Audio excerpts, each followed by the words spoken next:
Hello everyone, do और die, करो या मरो का नारा देने वाले, सत्य और अहिंसा का पाठ पढ़ाने वाले महात्मा गांधी जी के बारे में आज हम आपको बताने जा रहे हैं कुछ रोचक तथ्य जो कि बहुत ही इम्पोर्टेंट है। इस वीडियो को पूरा जरूर देखिएगा। स्कूल में गांधी जी अंग्रेजी में अच्छे विद्यार्थी थे, जबकि गणित में औसत व भूगोल में कमजोर छात्र थे, लेकिन उनकी हैंडराइटिंग बहुत सुंदर थी। और महान आविष्कारक अल्बर्ट आइंस्टीन बापू से बहुत प्रभावित थे। आइंस्टीन ने कहा था कि लोगों को यकीन नहीं होगा कि कभी ऐसा इंसान भी इस धरती पर आया था। वह कभी अमेरिका नहीं गए और ना ही कभी प्लेन में बैठे। गांधी जी अपनी फोटो खिंचवाना बिल्कुल पसंद नहीं करते थे। जब वकालत करने लगे तो वह अपना पहला केस हार गए थे और वह अपने नकली दांत अपनी धोती में बांधकर रखा करते थे। केवल खाना खाते वक्त ही उनको लगाया करते थे।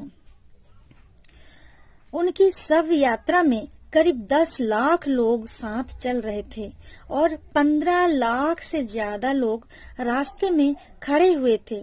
उन्हें 5 बार नोबेल पुरस्कार के लिए नामित किया गया। 1948 में पुरस्कार मिलने से पहले ही उनकी हत्या हो गई। श्रवण कुमार की कहानी और हरिश्चंद्र के नाटक को देखकर महात्मा गांधी काफी प्रभावित हुए थे। राम के नाम से उन्हें इतना प्रेम था कि उन्हें मरने के आखिरी क्षण में भी उनका आखिरी शब्द राम ही था। हे राम कहकर उनका मृत्यु हो गया। भारत में कुल 53 बड़ी सड़कें महात्मा गांधी के नाम पर है। सिर्फ देश ही नहीं बल्कि विदेश में भी कुल 48 सड़कों के नाम महात्मा गांधी के नाम पर है। 1934 में भागलपुर में भूकंप पीड़ितों की मदद के लिए उन्होंने अपने ऑटोग्राफ के लिए 5-5 रुपये की राशि ली थी। यह तो सभी जानते हैं कि महात्मा गांधी को राष्ट्रपिता कहकर संबोधित किया जाता था, लेकिन बहुत कम लोग इस बात को जानते हैं कि उन्हें यह उपाधि किसने दी थी। महात्मा गांधी को पहली बार सुभाष चंद्र बोस ने राष्ट्रपिता कहकर संबोधित किया था। 4 जून 1944 को सिंगापुर रेडियो से एक संदेश प्रसारित करते हुए राष्ट्रपिता महात्मा गांधी कहा था। कवि और नोबेल पुरस्कार विजेता रविंद्रनाथ टैगोर ने गांधी जी को महात्मा की उपाधि दी थी।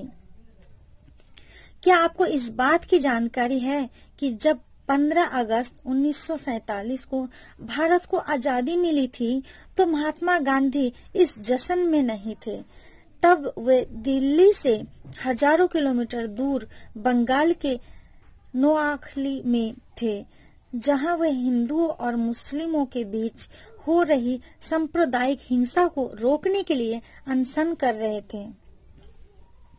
आजादी की निश्चित तिथि से 2 सप्ताह पहले ही गांधी जी ने दिल्ली को छोड़ दिया था। उन्होंने 4 दिन कश्मीर में बिताए और उसके बाद ट्रेन से वो कोलकाता की ओर रवाना हो गए, जहां साल भर से चला रहा दंगा खत्म नहीं हुआ था। गांधी जी ने 15 अगस्त 1947 का दिन 24 घंटे का उपवास करके मनाया था। उस वक्त देश को आजादी तो मिली थी, लेकिन उसके साथ ही मुल्क का बंटवारा भी हो गया था। पिछले कुछ महीने से देश में लगातार हिंदू और मुसलमानों के बीच दंगे हो रहे थे। इस अशांत माहौल से गांधी जी काफी दुखी थे। लास्ट में बहुत प्रयासों के बाद आखिर देश को खुशी मिली थी। 15 अगस्त 1947 को आजादी मिली थी, तो इसीलिए गांधी जी का बहुत ही महत्वपूर्ण योगदान है और हमें उनको याद करते हैं। और 2 अक्टूबर को गांधी जी यानी गांधी जयंती मनाते हैं। आप सभी को गांधी जयंती की शुभकामनाएं।